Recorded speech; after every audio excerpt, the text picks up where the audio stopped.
Poker.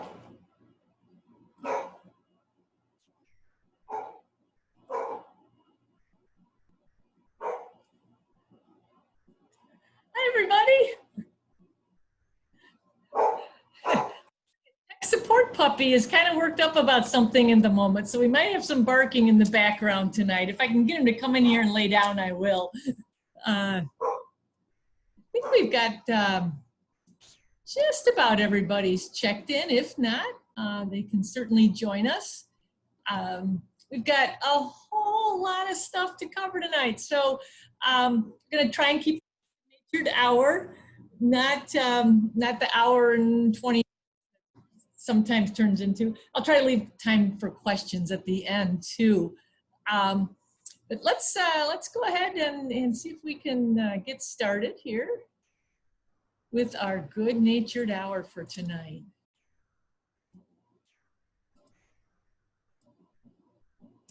All right.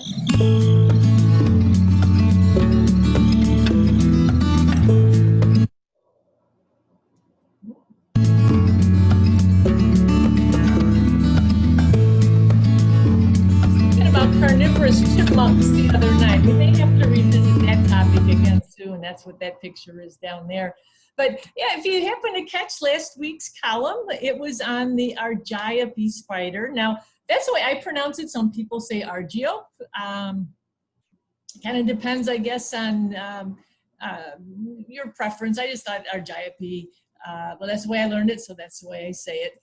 But these are also known as the garden spider, the black and yellow spider, the banana spider, the giant spider that keeps me out of my garden. That's what one person wrote me to tell me. She said it's her worst nightmare, but she does appreciate their beauty and their role in the ecosystem. She just avoids that part of the yard when they're out. But just really phenomenal looking spiders, and something that to be honest, there's been a little bit of concern about in recent years, because as we've started to see more of our introduced praying mantis species, primarily the Chinese, but also the European mantis, some people have said it seems like we've got less of our native arthropod predators, which would be our big fall spiders.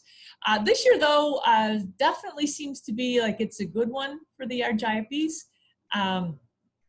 In the column, I started off by telling a story about my friend, Mrs. Janet. Some of you may know her. She's worked for the Park District for many years, and she's run the Baker Station outpost over at Wild Rose School. Well, her husband had found an Argiope spider at a job site, and she wanted to show it to me, and the way she introduced it was, "Let me show you something hideous."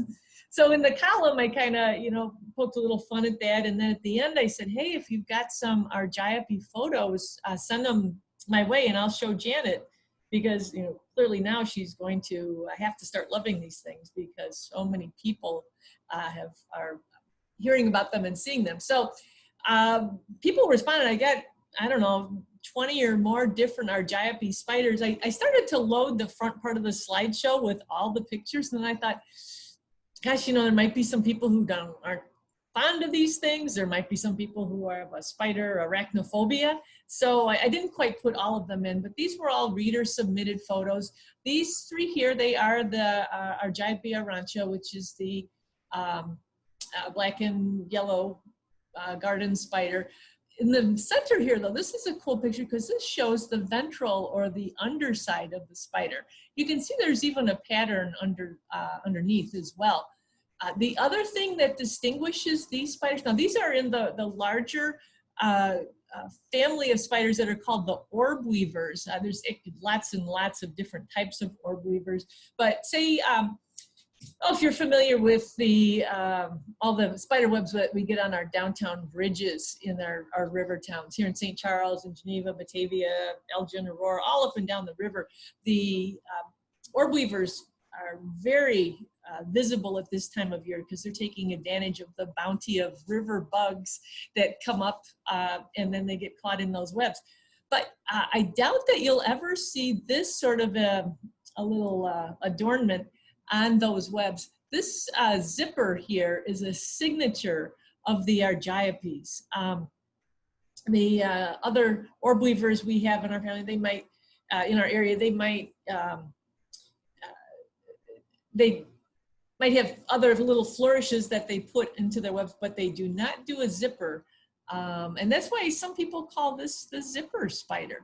So a very prominent part of the web of the spiders in this genus. We've actually got two different species in our area.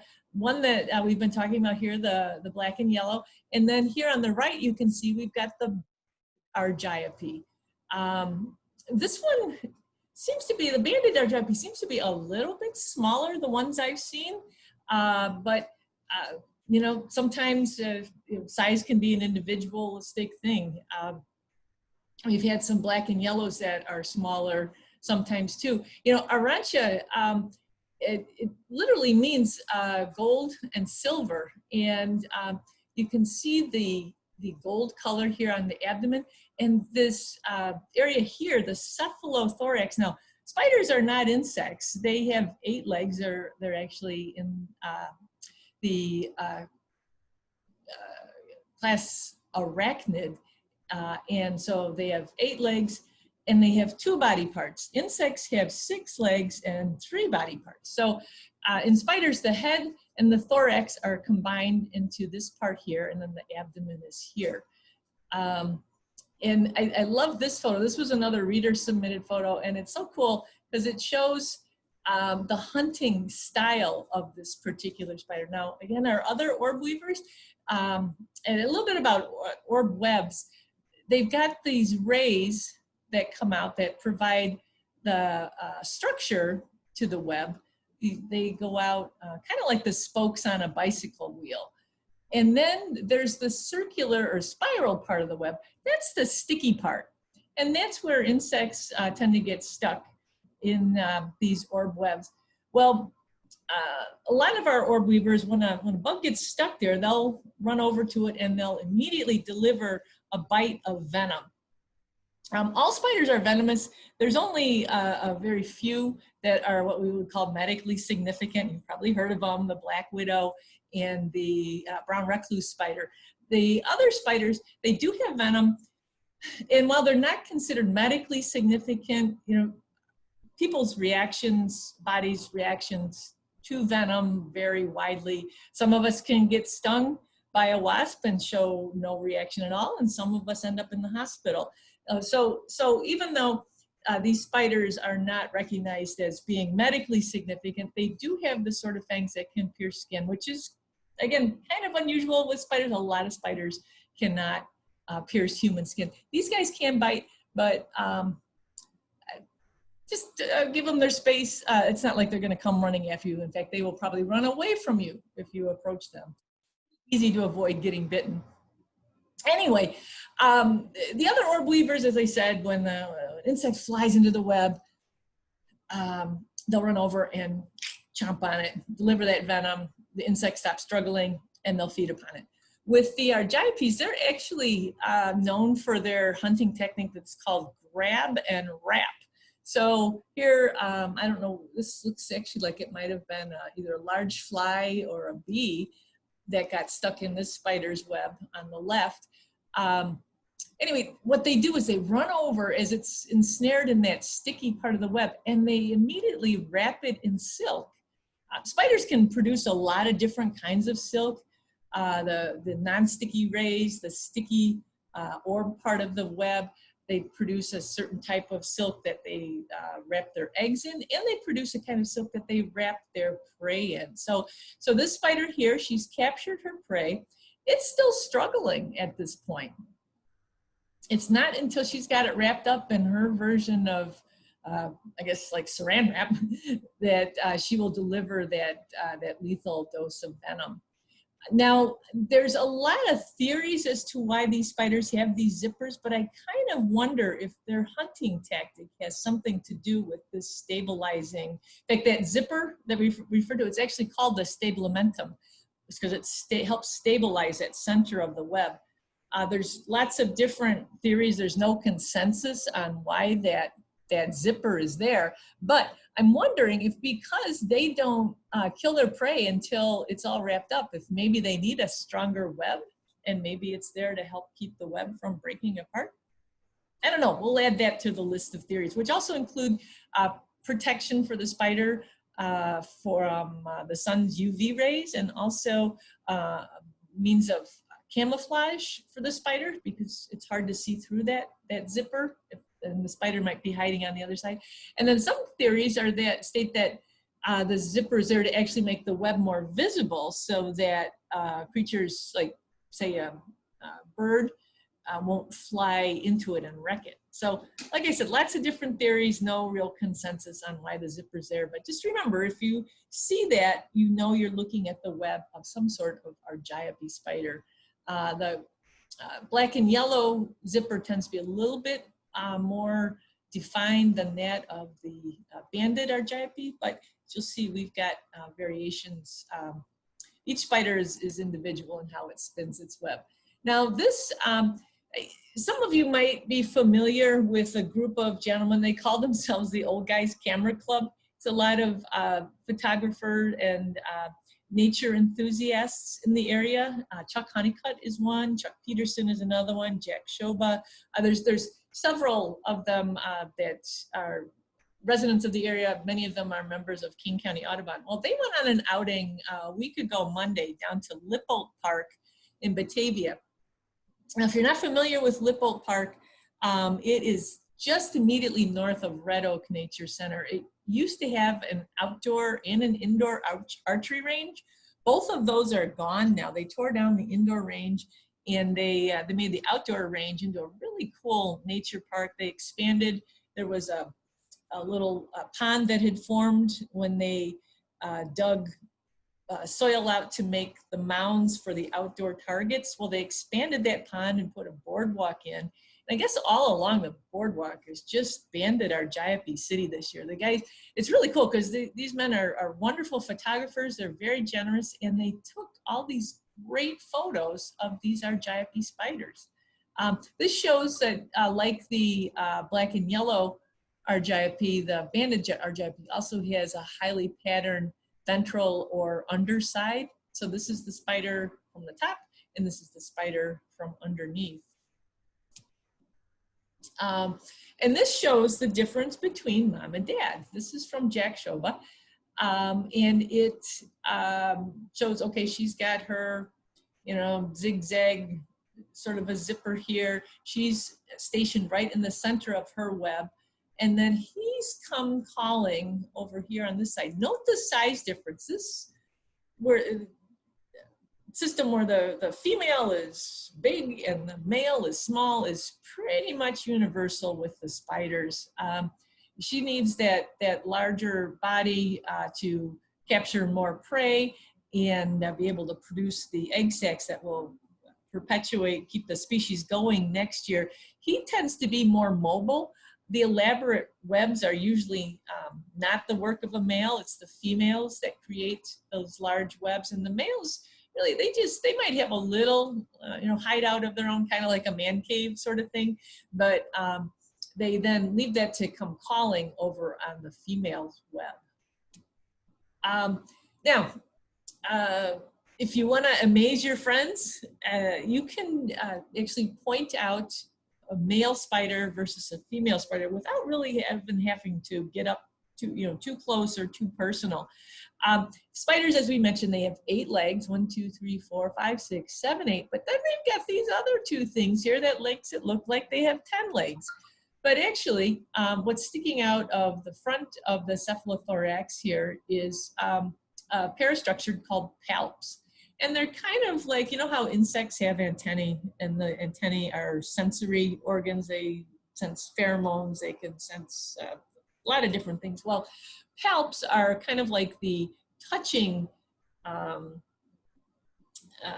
they're kind of like antennae for spiders. The spider will feel around with those palps, touch the prey, touch the surfaces around them. They're very important to the spider's ability to sense its environment. So now the female palps are pretty narrow, and long. The male's palps have an extra and extremely important function in that they, that's the male's reproductive organs. This is how he will mate with the female. A lot of people, even arachnologists, people who study these things, call the male palps, refer to them as looking like they have boxing gloves. When you see a spider that maybe looks a little smaller than you're used to, and it looks like it's got a pair of boxing gloves on, you know you're looking at a male spider. And again, this is pretty much universal. Pretty much every species has that sort of differentiation between the two sexes. So that comes into play here with this story. Now, these pictures were submitted by Sue Wagner, another member of King County Audubon and another phenomenal photographer. She found this little drama in her backyard a few years ago. Now, I love the zipper on this spider's web. I mean, she really outdid herself here. That almost goes beyond zipper territory and into Velcro. It's just so thick. But anyway, she's hanging out here, and look who comes calling over here but Mr. Argiope. And you see he's kind of pluck, pluck, pluck. A lot of male spiders will use this strategy where they'll approach cautiously because the female does have a size advantage. She's also usually got a little bit bigger appetite and is a little bit better at hunting than the male. So he's got to be very careful because she might perceive him as a mate. She might perceive him as a meal. So here he comes. Now, there are some species, I don't believe Argiope is one of the groups that does this, but there are some types of spiders where the male will produce what's called a nuptial gift. He'll capture an insect, he'll wrap it up in silk, and he'll give it to the female. So while she's busy digging into the gift that he's brought, then he can come in with his palps, insert his sperm, and get done and get out safely. Some spiders even take that, I don't know if it's a step further or a step less, but the male will create that wad of silk, but he won't put anything in it. So there she is. It's like getting a gift bag with only tissue paper in it. She's left to poke around amid that empty silk while he's still able to get in there and get his function completed. So anyway, getting back to Sue's Argiopes, we've got future dad over here on the left, and we've got future mom over here on the right, and he approaches her web. And then here, Sue actually captured the act of him inserting his palps into the female's reproductive organ, which is actually it's inside her body, but it's underneath where the abdomen and the cephalothorax come together. There's a little structure called the epigenum that sometimes can come into play with identification of spiders, but it's not needed with this species here. So here he is, he comes on, and he's got to make sure he stays out of the way of her fangs because that could spell trouble. Now, this up here above the two spiders looks like an interloper, but then we look again and we see, no, it's just the shed skin, the cast skin. As arthropods, spiders do not have any kind of bones inside. They just have their exoskeleton, and like insects and a lot of other arthropods, in order to be able to grow, they need to shed that skin. So I think that's another thing to note in your own houses. You might have a spider web in a corner of a room, and you might think that there's a dead spider in there. Chances are the spider isn't dead. You're just looking at its shed skin, and that somewhere, maybe in a different corner of your room, you have a bigger, brighter, shinier, and stronger spider. Just FYI. So anyway, back to Sue's photos. We've got future dad, we've got future mom, we've got past shed skin up here. Well, look what happens over here. Dad is, we're gonna assume he was successful in inserting his sperm packet, but he was not successful in escaping the web in time. Here she's using that grab and wrap strategy to encase the male in silk. And this was a case where he was not only a mate, but also a meal. So with that, we bid a fond adieu to future dad Argiope. But we do not say goodbye to the little family because now this is not from that particular Argiope. This is a different one, but this is what her egg sac looks like. And it's not quite as big as it looks on your screen, but it is good size. We're talking gumball size here. This is not like the small egg cases you might have in the corner of your garage or your basement. This is you know, at least as big around as a nickel, and in fact, this one was as big around as a quarter. It was enormous. It will, that is where the eggs will overwinter. And then if everything goes okay, if no birds discover it, if no rodents discover it, if nothing eats it over the winter time, then comes springtime. And by springtime, we're talking a little bit later, you know, April or May in spring, those eggs will hatch and we'll get this cluster of what looks, these things always, to me, look like little billiard balls.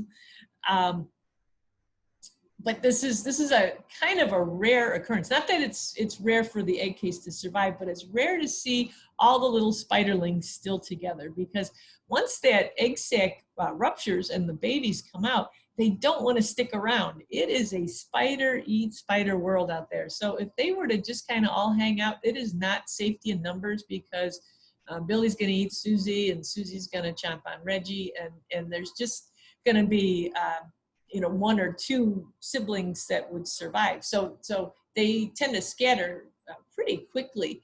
We had a different type of spider egg case that opened up in the basement out at Hickory Knolls, and I went to go get some coworkers to show them what a cool thing had just happened.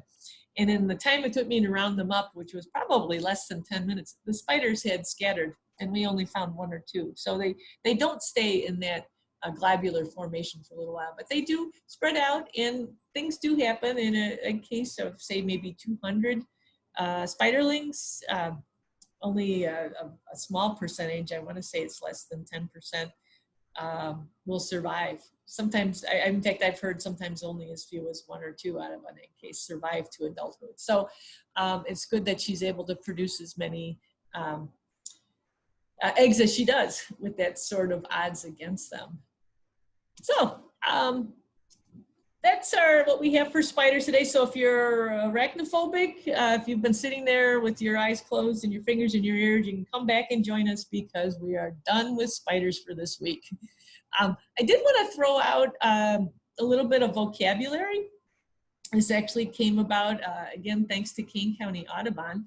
The fluddle or the fuddle, it is a noun, and it refers to a flooded farm puddle.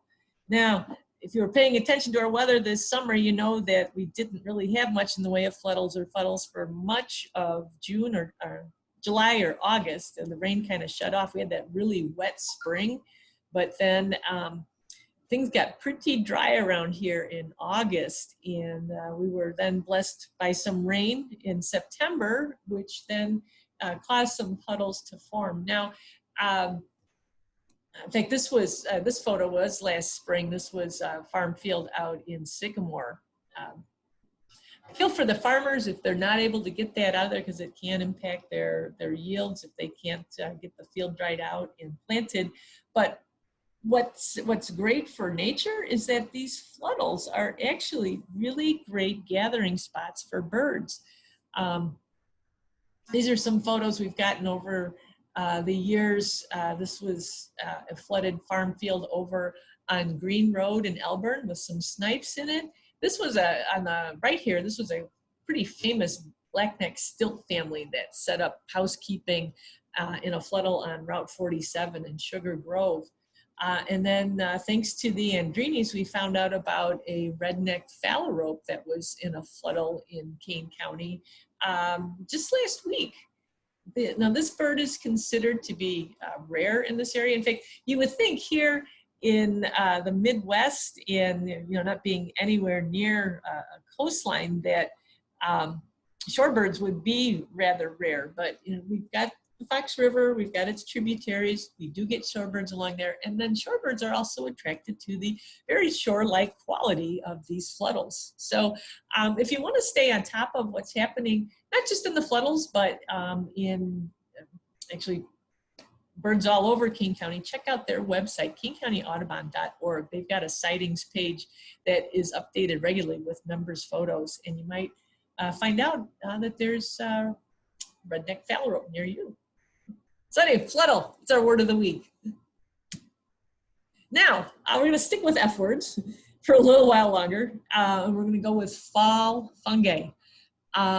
This is probably, well, I look at it as an extremely famous fungus, but I don't know how many other of you know about it. It's called the jack-o'-lantern fungus. And it has just so many things in nature. You know, some years it's very prominent, and some years we don't see it hardly at all. This particular fungus or mushroom was found growing at Tecklewitha Woods. They tend to grow on dead oak trees, and they make quite a display. This rich orange color, very fall-like color, hence the name jack-o'-lantern fungus, but they can appear as early as now. And in fact, this one did appear right around Labor Day weekend. Check this out. This photo comes to us from Barb Rask, another member of King County Audubon. This mushroom measured 30.5 inches across, and it probably wasn't done growing when she found it. Now, is it still there now? I don't know. There's this terrible thing. People, when they see big mushrooms like that, they tend to want to kick them. And I know, you know, over the holiday weekend at Tecklewitha Woods, had a fair amount of traffic. We did have some rain after that, so maybe it was able to survive. I have not been up to check on it again since then to see. But it's Tecklewitha Woods isn't the only place that they grow. If you are out and you see and they're not always all this large. In fact, here's some behind here. You want to look underneath. Let's go back for a second. See these gills? If it has gills underneath, for one, that tells you it's not edible. We do have an orange chanterelle, but it doesn't have gills like this. It has folds. The chanterelle is edible. I don't want to talk about edible mushrooms right now. That's a whole other topic. We'll do that another time. But the jack-o'-lantern fungus is this orange color. It has gills. And it has another really cool thing that's not shown here, but it is bioluminescent. Now, there's websites that will go to great lengths to explain what bioluminescence is and why this, or how this mushroom, you know, has the chemicals that make it glow. Bio, life, luminescence, glowing, so it's glowing living thing. But then there's also some websites that say that's a bunch of hooey, that no, the jack-o'-lantern fungus does not glow. Well, last week I was talking with, some of you may know her too, Margaret Mecklenburg, another member of King County Audubon, who'd seen this same mushroom and actually borrowed a little piece of it. She said it sure does glow, and she saw it. You take the mushroom, make sure you keep it moist.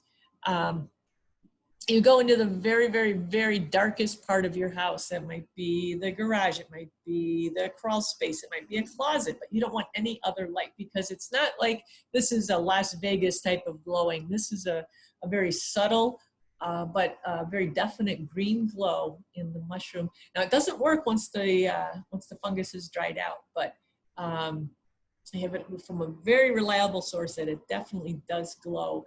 And you know, if you get a chance, you might want to, you know, check this out for yourself. Look for oak woodlands, which most of our natural areas have. Especially here in St. Charles, we've got a lot of small stands of oak trees remaining in our parks. But look for a bright orange blob near the base of a tree, and you borrow just a little bit of it. You're not, unlike a plant where if you take a plant, you know, you could be, you're just not supposed to do that. But you know, a little bit of mushroom for a science experiment would be totally okay. See if you can find the glow. And if you do, let me know about it. Now, this picture, I took this, this was also last week.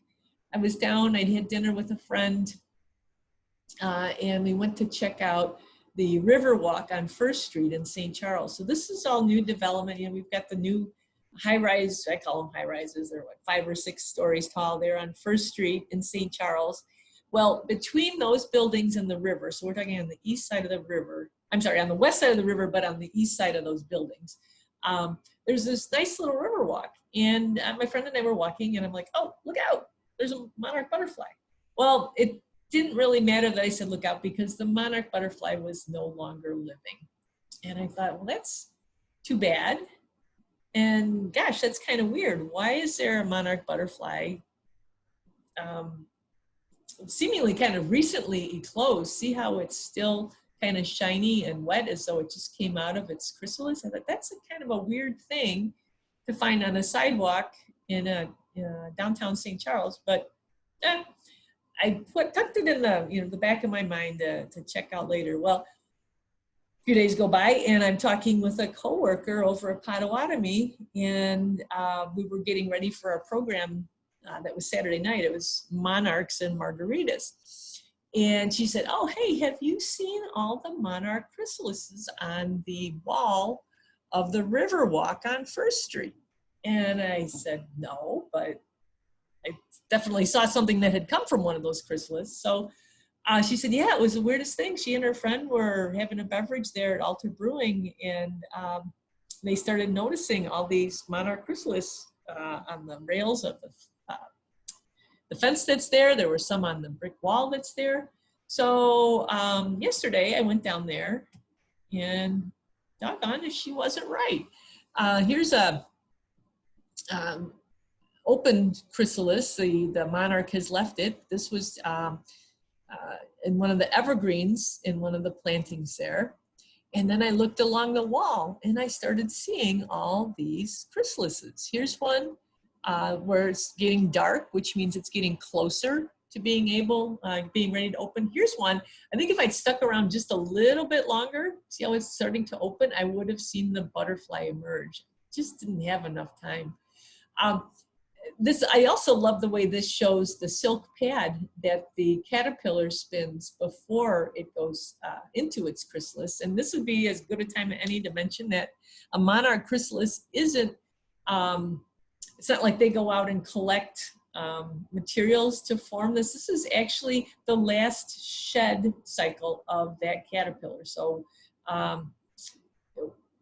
there's videos you can watch online where it kind of looks like the caterpillar is wiggling into a sleeping bag, but or like, you know, maybe pulling a sweatshirt up is a better analogy, or sweatpants. But it's the last shed that creates this pupal case that the caterpillar will then develop into a butterfly inside of. But the essential step there is to anchor it well first with that silk pad. And then about 10 days to 2 weeks, depends kind of on the prevailing weather conditions, then we get ourselves a freshly formed monarch butterfly. These butterflies that are emerging now are known as the super generation. They've got a body that's able, it's a little more fortified than the monarchs that emerged maybe, you know, a month or 6 weeks ago. Those monarchs were just going to stay local. These monarchs are going to fly to Mexico. So they need the ability to store extra fat reserves, so they can, if they need to, they can go a distance without having to stop for nectar. And they are physiologically different than the monarchs we see earlier in the season. So if you get a chance, head on down to First Street in St. Charles. It's pretty much all blocked off, but you can park in for restaurant seating, but you can park in one of the parking decks that's there. And just take a walk along the Riverwalk and see how many monarchs you can find. Now, you might be wondering, why are they there? It's because of how the area was planted. There's black-eyed Susans, there's asters, and then most important, there's this flower here, which is butterfly weed. Butterfly weed is a type of milkweed, and it's all these planted areas. There's little islands all along the Riverwalk, both above where the restaurant is and down below where the sidewalk is.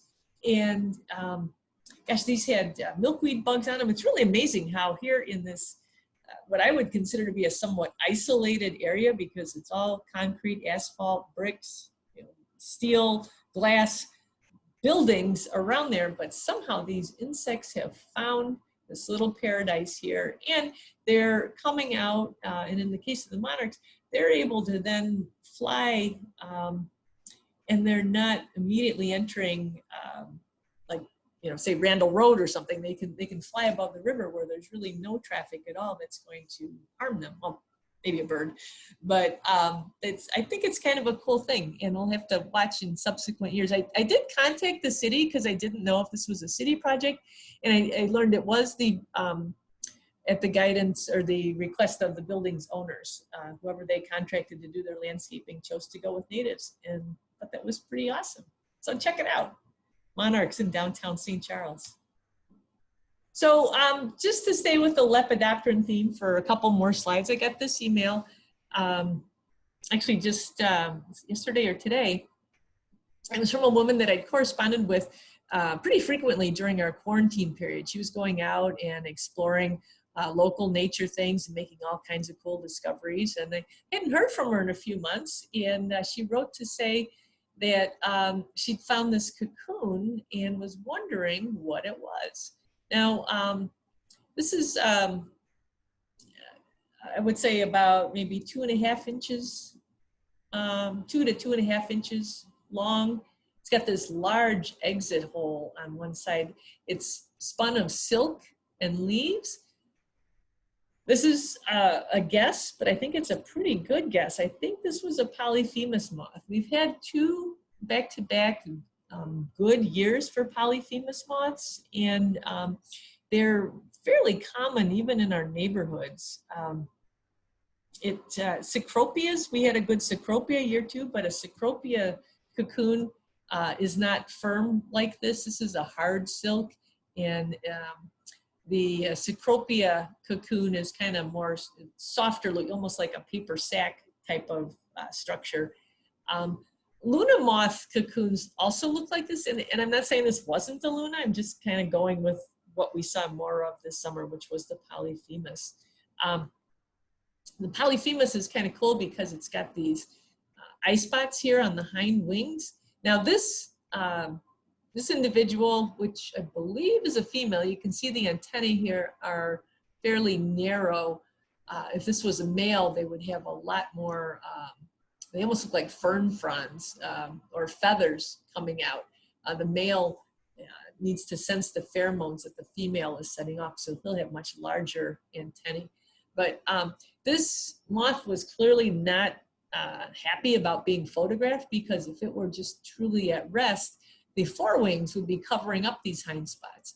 The moth, it doesn't have a lot of defenses. It doesn't have a chemical defense, and they're not super great flyers. So it's best, if it feels as though, you know, there's something harmful nearby, the best it can do is flip these forewings forward and reveal these scary eyes that are underneath. So, rawr.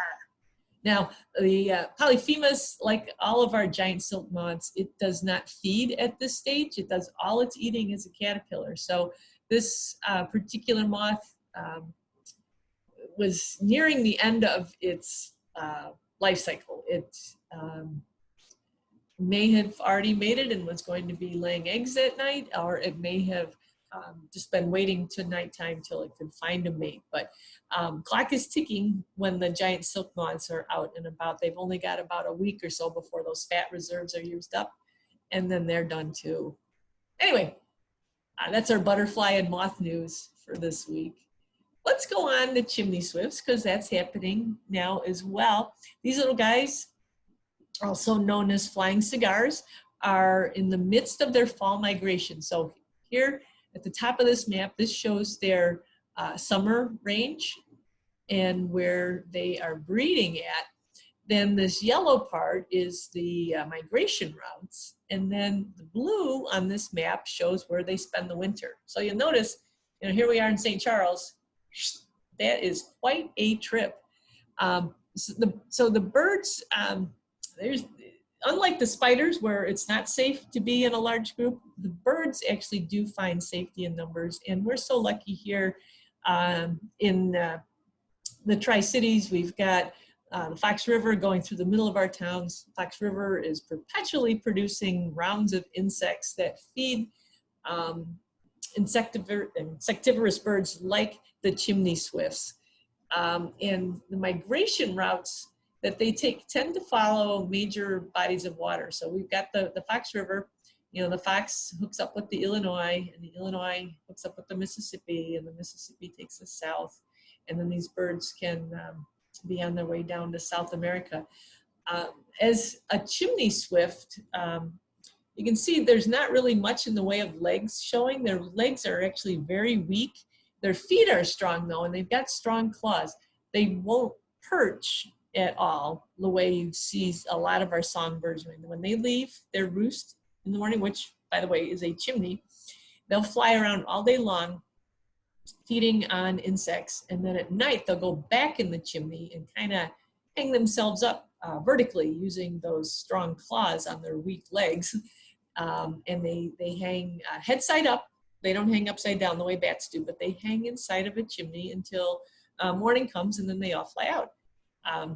Now, this is the time of year when you can see the large numbers of chimney swifts taking advantage of, and again, this is another benefit of living in Old Rivertown. We've got buildings with chimneys that are uncapped and unlined, which is what they need to be able to roost. I don't have a video from this year, but I took this one last year, and I will mention this roost does not seem to be being used this year. This is the old St. Charles Post Office, which is now Doc Morgan's, what is it, a trophy and award shop. This is the kind of spectacle you can see at various places around town. Last weekend, King County Audubon hosted a chimney swift, what was it, a swift night out? Or was it the chimney swift sit? No, swift night out. And it took place over at the Burgess Norton factory that's on 6th Street and Stevens Street in Geneva. And over 1,500 birds went down in that chimney. It's kind of become a hobby of mine. If I find myself in a town, doesn't matter really where I am, if I'm in a town and it's dusk, I start listening. Hear that distinctive twittering sound? That's the sound that chimney swifts make. And you kind of follow them around to see where they're headed and how big the roost might be.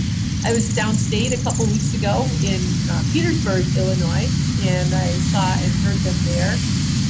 Some of you might know I go to my mom's every Sunday. That's in Wheaton. And there's a pretty sizable roost in downtown Wheaton, too. I lost track at around 1,200. Look at them now, they're going down. It's almost like a reverse tornado. So you kind of spin around and then they go down to that chimney. Anyway, Wheaton Roost is on Hale Street, North Hale, a little bit north of the tracks. And I lost count at 1,200. I'm guessing it was close to 2,000 birds in those chimneys. So this is going to go on now for a couple more weeks. Of course, weather patterns will definitely have an effect on how the birds move. But usually by the early part of October, this phenomenon is over. So if you get a chance, check it out. See if you can find a roost of your own to watch. So last week I said we were going to talk about hognose snakes, and I thought, did we even explain what the heck is a hognose?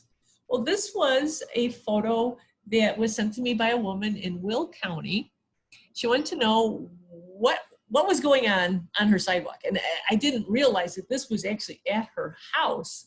I told her she was living my dream. If I could walk outside and find a hognose snake feeding on a toad on my sidewalk, I think I died and gone to heaven. This happens to be an eastern hognose snake. And I don't know, the camouflage here is actually quite good, but you can maybe see what's going on here. We've got some guts spilling out here. We've got some legs coming out here. Oh, there's a toe. The hognose is doing what it is exquisitely adapted to do. It is eating a toad. So hognose snakes they're actually known for a couple different things. And I should add, we do not have hognose snakes here in Kane County, but they are very close by. And if you ever do any traveling, this, like I said, was down in Will County. They're also out in the out in Joe Davies County in the northwest part of the state.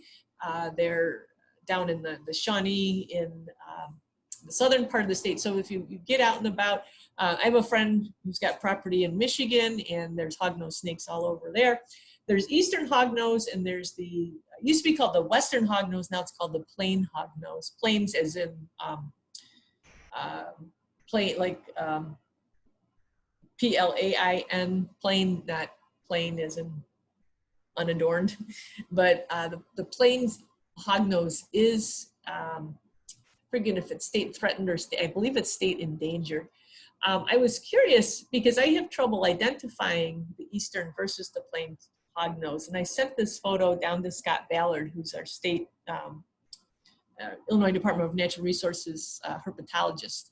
And he said, well, this is an eastern, the pattern of the plains hognose has a little more definition to it. It's smaller. The blotches are smaller, and there's more definition between them. You can also, if you flip these snakes over, you can tell the difference. And actually, why don't we do that? Now, this is not the same snake. This is a different snake. This is what the two things that hognose snakes are known for. They're kind of dramatic, I would say. This snake is playing dead.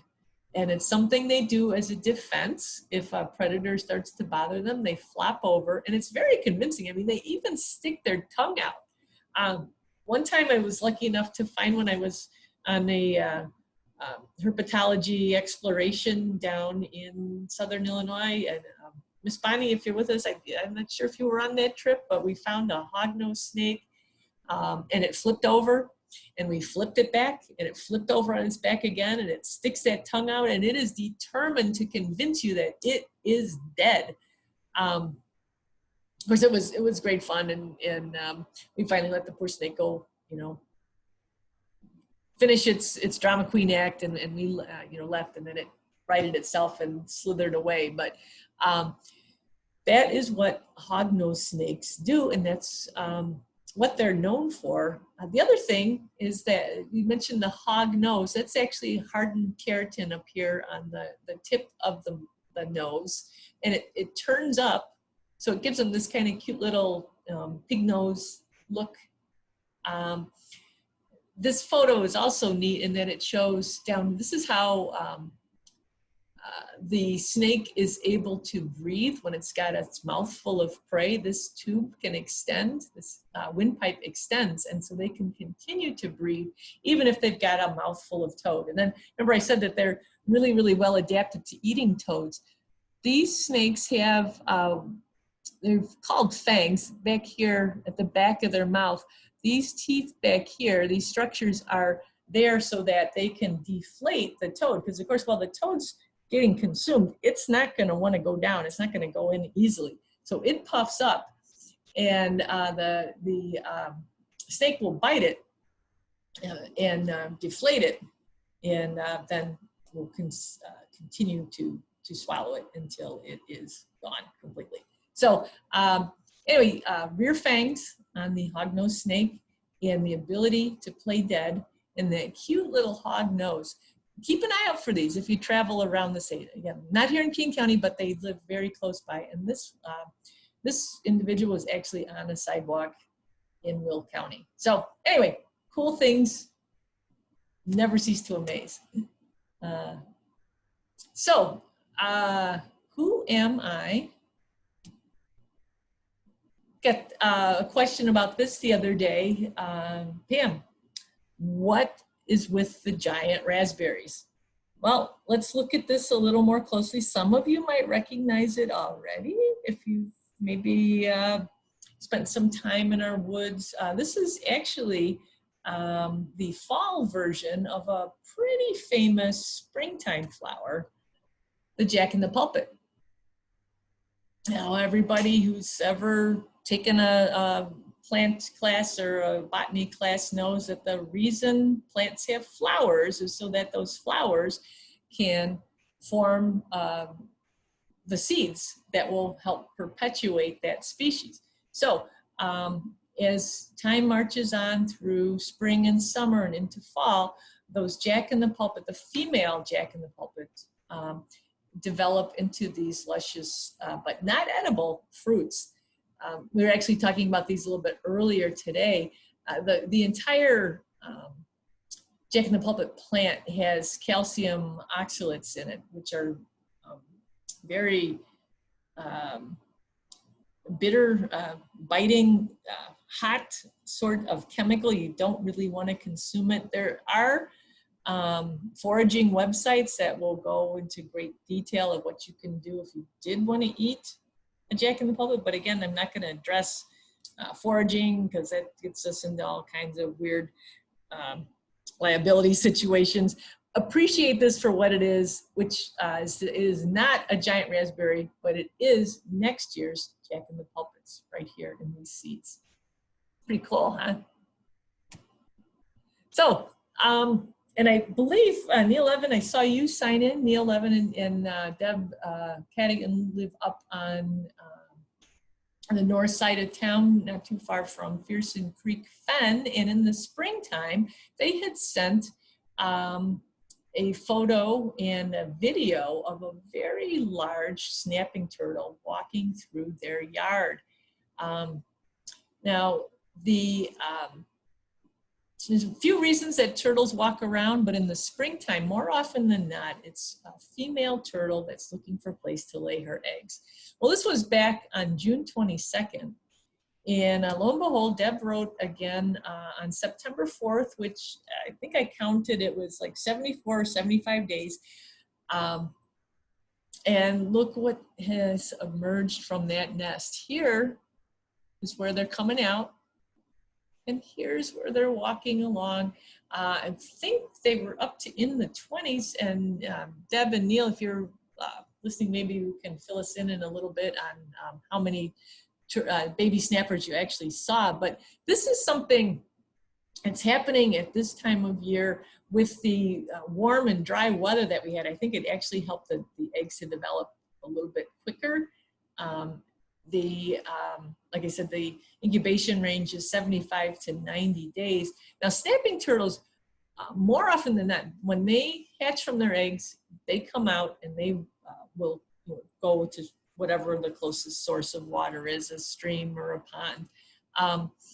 Some of our other turtle species, like our painted turtles and our red-eared sliders, they also hatch in the fall, but then they don't emerge. They live off of the remaining nutrients in their egg sac until springtime.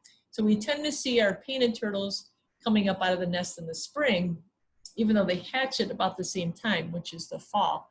But the snappers, they like to get up, they like to get out and about and get on the move. And I thought this was cool, Deb, when you sent the photo of the nest.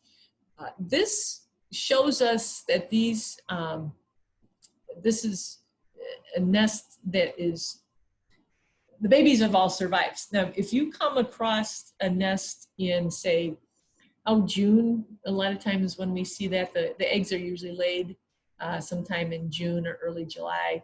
If you come across a nest and you see a whole lot of turtle, little white leathery shells around the entrance to the nest, that is a sign that the nest, the eggs haven't hatched, but that they were predated or eaten. A lot of things around here love to dig up turtle nests. Part of the problem is that when the female digs a nest, sometimes often she will urinate on the soil to make it softer and easier to dig. And that odor combined with the odor of the eggs attracts a lot of animals, not just coyotes and foxes that are probably our most obvious.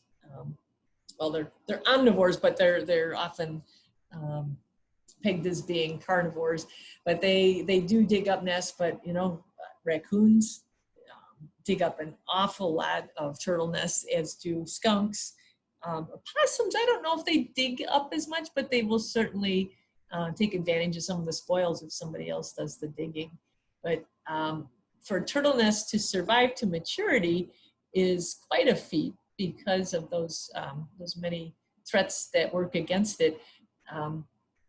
The other hazard is in these little guys walking down to where the water source is. I call a turtle at this stage nature's Oreos because they are small. Their shell isn't fully developed yet, so it's kind of soft, and apparently they're quite delicious because a lot of things eat them. The same things that dig the nest up and eat them will eat them when they're walking around.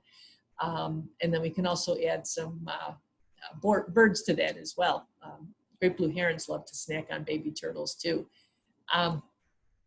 A female snapper, especially the size of the one that we saw there, they will often make more than one nest to kind of hedge against a nest getting destroyed. So this one was clearly successful, but she might have had one or two others that were not.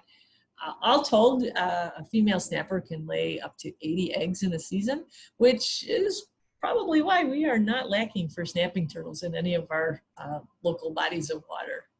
Very successful species around here. Now, we're to the end of our show for this week, but we've got all kinds of things lined up for next week. We have a plant with a notorious past. We're going to look at some great galls. It's Chinese mantid season. We're going to look at a condition in some local birds that's called angel wing. And of course, between now and then, there's going to be all kinds of late breaking nature news. So hope you're able to join us then. And with that, I'm going to open it up, see if anybody's got any questions. Any comments? Anything at all? Hey, Pam. I have a question. You were talking about the bioluminescence. Jack-o'-lantern? Yeah. I was wondering about like foxfire and maybe kind of as related to the old Red Oak Nature Center and the Devil's Cave. Devil's Cave. If that foxfire is around, or or if that's more of a myth. Laura, there were some schools of thought that in the Red Oak, and just to briefly recap the Red Oak legend, and I noticed that they're not even calling it Devil's Cave anymore. I guess they want to remove that, connotation of politically incorrect. Yeah. Humans. Yeah. But the legend was that a young man who'd been kicked out of the local Potawatomi tribe had been terrorizing his ex-tribe members by rubbing this foxfire on his body and looking like a ghost and hiding in the cave and then coming out and scaring people by dancing around with this glowing fungus on him. Some schools of thought say that it was jack-o'-lantern fungus that he used in the legend. Cool. That may or may not be true. Yeah. Always wondered. Yeah. Well, in foxfire, I believe that might be more of the name for the phenomenon of glowing to a specific type of mushroom, because I remember being in the Smokies and then pointing out areas that were known for foxfire. In fact, there's that whole foxfire series of books about wildcrafts and things like that. Yeah. And I think it might be referring to the broader phenomenon of glowing mushrooms. Okay, cool. Thanks. Good questions. Anybody else? Hi, Pam. This is Neil Levin. How are you? Oh, hi, Neil. You're the turtle daddy, right? Yeah, we got 21 babies from a Thursday night to a Saturday morning. Wow. That we caught and took in a bucket over to Fairson Creek. That's so cool. And any sign of any other nests on your property? We've been looking. We haven't seen anything. The turtle was in our backyard, which is uphill. Okay. But we haven't seen anything back there, but they could have headed through the woods towards Fairson Creek. Okay. Very cool. Yeah, and so 20 some, that seems like on the low side for a total net, but when you consider she might have 2 or 3 other nests around, it's you'll probably be well supplied with snappers for next year too. Yeah, well, we've never seen one on our land before. We've been here 20 years. That's so cool.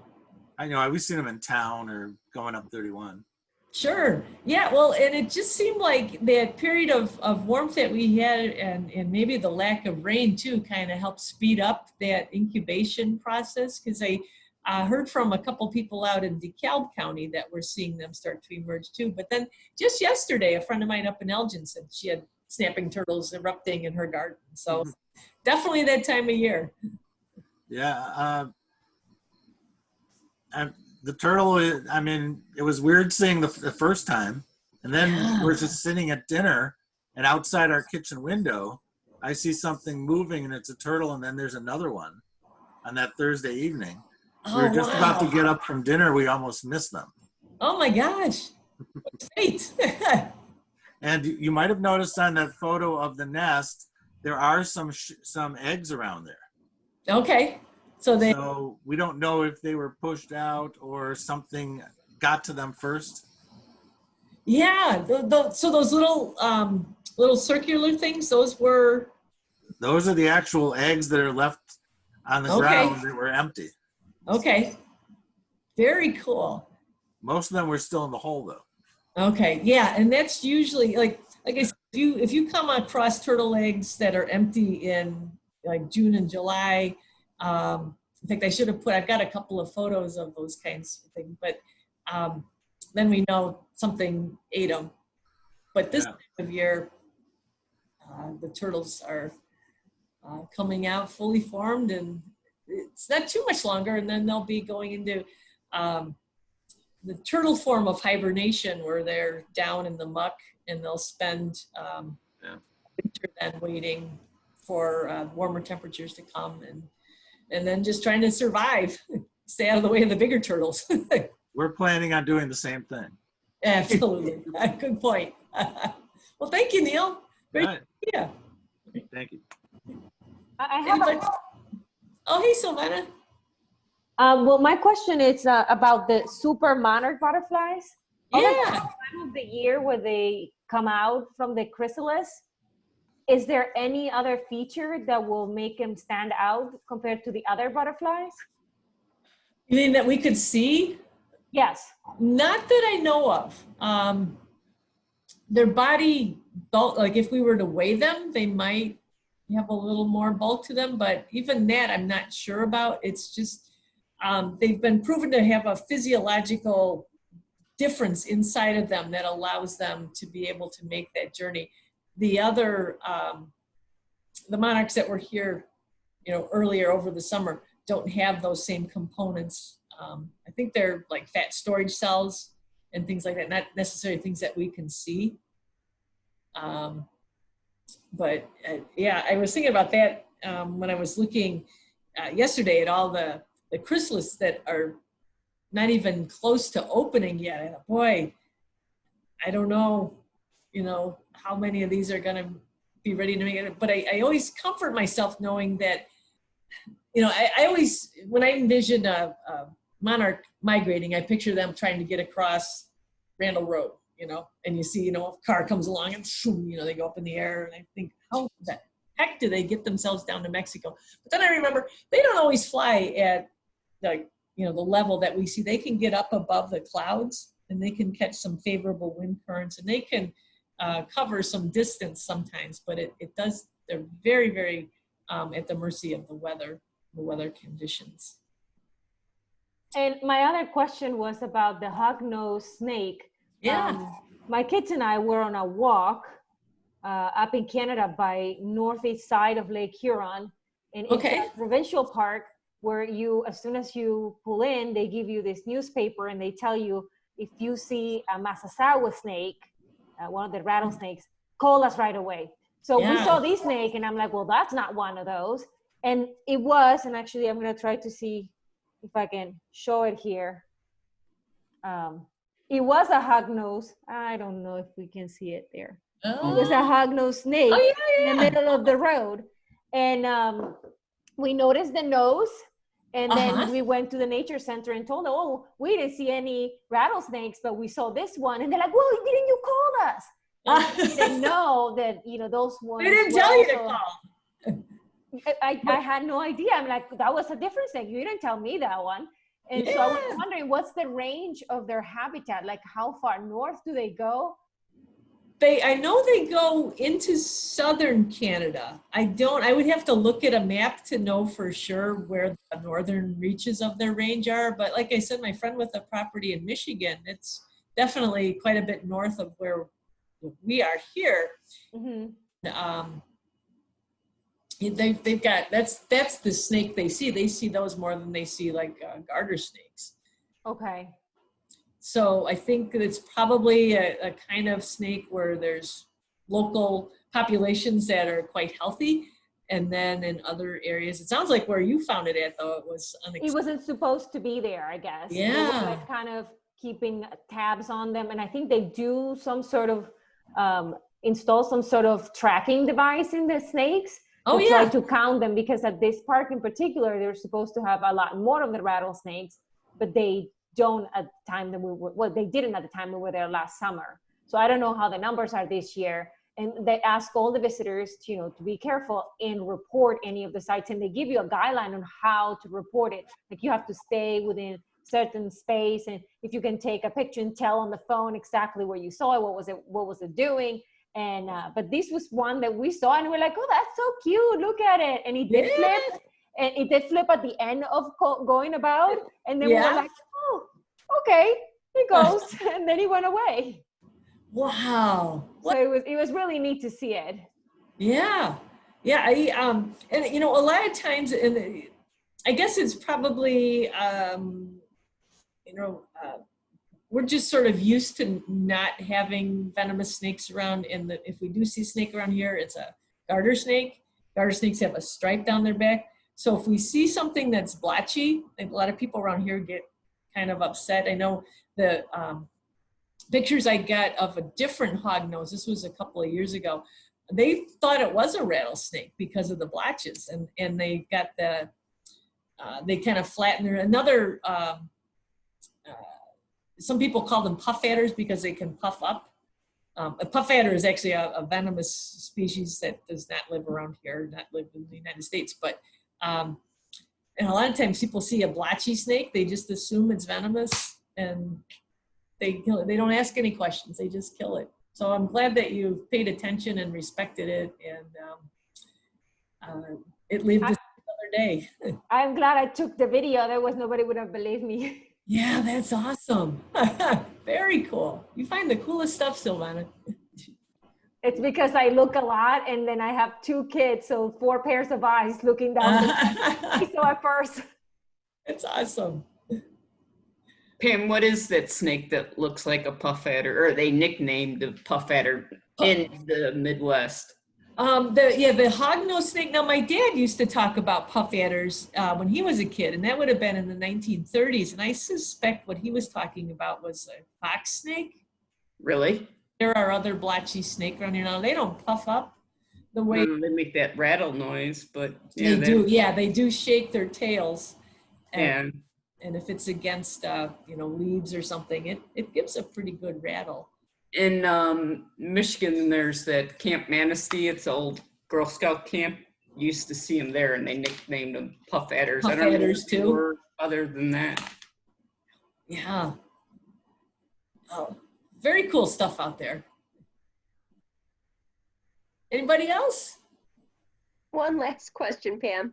Yeah. It sounds like the hognose snake is north of us, and I thought you said it was also south of us. It is. So yeah, what's holding them back from here? I think we got this a lot of area. toads. You know, Yeah. I think the soil that hardened keratin that they use, they're actually one of the snakes that can dig. If Okay. the soil is soft enough, they like a sandier soil. Oh, okay. And we tend to not have large deposits like that they can dig in. Okay. But down in Will County, or you get down into Kankakee County, and then there's pockets down in in southern Illinois too, where they're able to find what they need. So it's more, yeah, more to do with our, Soil. what would they call it? Our geomorphology. Okay, thank you. We'll throw out one more big word. That's awesome. Anybody else? Well, if not, folks, thanks so much for joining us tonight. We'll be back again next week with a healthy nature lineup. And I hope in the meantime, stay happy, stay healthy, and keep an eye out for all that good nature. Take care. Thank you. Thank you. Bye-bye. Hi, Pam. Bye. Thanks. Thanks, Pam. See you guys soon.